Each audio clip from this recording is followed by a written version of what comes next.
बड़ी खबर छत्तीसगढ़ से, जहां केंद्रीय गृह मंत्री अमित शाह के दौरे के पहले नक्सलियों ने शांति वार्ता का प्रस्ताव रखा है। सुरक्षा बलों की आक्रामकता को देखते हुए नक्सलियों ने शांति वार्ता का यह प्रस्ताव रखा। सफेद झंडा लहरा रहे हैं अब नक्सली। सरकार से ऑपरेशंस रोकने का आग्रह किया गया है। नक्सलियों ने शांति वार्ता के लिए कुछ शर्तें भी रखी हैं। नक्सलियों की ओर से प्रेस नोट जारी किया गया और ये तेलुगु भाषा में एक प्रेस नोट आया है और इसमें सफेद झंडा लहराया जा रहा है। और आप ये समझ सकते हैं कि जिस इंटेंसिटी के साथ, जिस तेजी के साथ ये एंटी नक्सल ऑपरेशन चलाए गए थे, शायद नक्सलियों को भी इस तरह का अंदाजा नहीं रहा होगा, क्योंकि अब तक सरकारें नक्सलियों को आदिवासी बताकर उनका संरक्षण करती रहीं और उन्होंने मनमानी की। हमारे वीर सपूतों को जहां मन चाहा वहां आईडी लगाकर निशाना बनाया और अब वो सफेद झंडा लहरा रहे। रंजन, सफेद झंडा लहरा दिया गया नक्सलियों की तरफ से।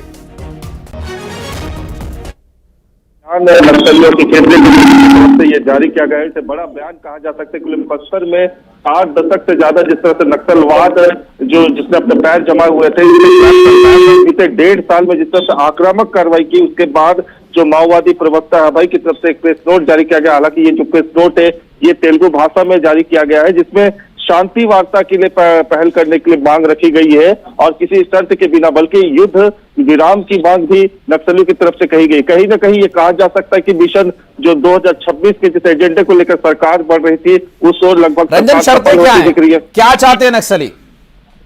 जी बिल्कुल, नक्सलियों की तरफ से जो प्रेस नोट फिलहाल जारी किया गया उसमें युद्ध विराम और शांति वार्ता की अपील की गई है। नक्सलियों के जो प्रवक्ता की तरफ से जो बयान दिया गया उसमें कहा गया कि जिस तरह से जो कार्रवाई हो रही है उस कार्रवाई को रोकने की मांग की गई है। और नक्सल कहीं ना कहीं प्रेस नोट का आशय ये निकल के आ रहा है कि नक्सल संगठन अब सरकार लोकतंत्र की मुखालफत की जो करती आई, जो लड़ाई लड़ती आई, अब वो लड़ने में सक्षम नहीं है। नक्सल संगठन पूरी तरह से कमजोर पड़ चुका है। ये इस प्रेस नोट से यह आशय जरूर निकल कर आ रहा है। जाहिर है रंजन, लेकिन ये जो अशांति का युद्ध फैलाया था ये तो नक्सलियों ने ही फैलाया था, तो वो युद्ध विराम कैसे चाहते हैं? क्या उन्होंने आत्मसमर्पण किए जाने की कोई बात रखी है? शर्त क्या है उनकी, क्या चाहते हैं वो? देखिए, नक्सलियों की तरफ से जिस प्रेस नोट जारी किया गया है उसमें युद्ध विराम और शांति वार्ता की अपील तो की ही गई है। इसके अलावा चलिए ठीक है रंजन, आप बातचीत करिएगा, जानकारी जुटाइएगा, मैं फिर लौटूंगा आपके पास। बहुत शुक्रिया। फिलहाल मंडला के बिछिया थाना क्षेत्र के मुडिंदादर और गहेरी दादर के जंगल में पुलिस की नक्सलियों के साथ मुठभेड़ हुई। मुठभेड़ में 2 महिला नक्सलियों को जवानों ने मार गिराया। मारे गए दोनों महिला नक्सलियों पर 14 लाख रुपए का इनाम घोषित किया गया था और मुठभेड़ के बाद मौके से भारी मात्रा में हथियार भी बरामद किए गए। जवानों का सर्च ऑपरेशन अभी भी जारी है, जहां मुंडी दादर और गंगहेरी दादर में पुलिस ने ऑपरेशन चलाया और 14 लाख की 2 इनामी नक्सली महिला नक्सलियों को ढेर कर दिया गया। जवानों का सर्च ऑपरेशन अभी भी जारी है और एंटी नक्सल ऑपरेशंस लगातार चल रहे हैं और ताबड़तोड़ तरीके से, जिस तरह सुरक्षा बल के जवान जान की बाजी लगाकर उनकी मांद में घुसकर नक्सलियों को उनके धराधाम तक पहुंचा रहे हैं, ऐसे में अब नक्सलियों की तरफ से सफेद झंडा लहराया जा रहा है। अब तक नक्सली जिस कायरानापूर्ण तरीके से सोते हुए, यात्रा करते हुए जवानों को निशाना बना रहे थे, आईईडी लगाकर दूर कहीं बैठकर रिमोट के बटन से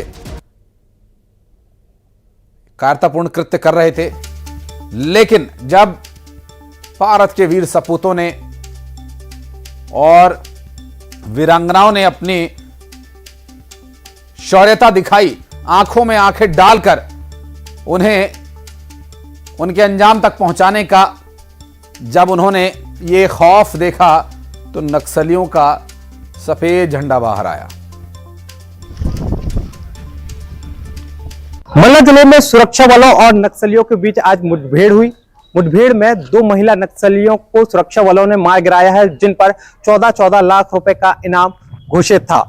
इन महिला नक्सलियों के पास से पुलिस को बड़ी मात्रा में हथियार बरामद हुए हैं। इसके साथ ही वायरलेस सेट भी बरामद हुआ है और भी कई प्रकार की अन्य सामग्री भी बरामद हुई है। यह बिछिया थाना है जहां से अभी यहां से टीम रवाना हो रही है, मुठभेड़ वाले इलाके पे जा रही है और मृतक महिला नक्सलियों की शव को यहां से लाया जाएगा और उनका पीएम कराया जाएगा।